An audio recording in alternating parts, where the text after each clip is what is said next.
மக்கள் வணக்கம். பங்களாதேஷில் மாணவர்கள் நடத்திய போராட்டம் கலவரமாக மாறியது. 800க்கும் மேற்பட்ட மாணவர்கள் கொல்லப்பட்டிருக்கிறார்கள். நாட்டில் ஏற்பட்ட மிகப்பெரிய நெருக்கடி நிலையை உணர்ந்து அங்கே இராணுவ ஆட்சி அமல்படுத்தப்பட்டிருக்கிறது. பங்களாதேஷ் பிரதமர் ஷேக் ஹசீனா அவர்கள் நாட்டை விட்டு வெளியேறி இந்தியாவிலிருந்து தஞ்சமடைந்திருக்கிறார். இந்த போராட்டத்தில் பாகிஸ்தானுடைய தீவிரவாத அமைப்புகள் பின்புலமாக இருந்ததாக சொல்லப்படுகிறது. இந்த கலவரத்தை பயன்படுத்தி பங்களாதேஷில் சிறுபான்மையாக இருக்கும் இந்துக்கள் மீது மிக கடுமையான தாக்குதல் நடத்தப்படுகிறது. இந்துக்கள் கொல்லப்படுகிறார்கள், அவர்களுடைய சொத்துக்கள் சூறையாடப்படுகின்றன.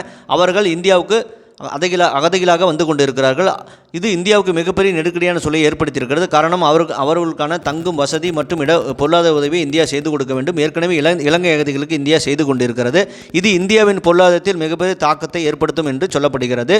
இந்த நிலைமையை நரேந்திர மோடி அவர்களின் தலைமையான அரசாங்கம் எப்படி சமாளிக்கும் என்பதுதான் மக்கள் எதிர்பார்க்கிறார்கள். கண்டிப்பாக மோடி அரசாங்கம் இதை சமாளித்து வெற்றியடையும் என்பது நிச்சயம். இதை பற்றி உங்கள் கருத்து என்பதை கமெண்ட் செய்யுங்கள். சேனலை இப்படி சப்ஸ்கிரைப் அண்ட் ஷேர் செய்யுங்கள். நன்றி, வணக்கம், ஜெய்ஹிந்த்.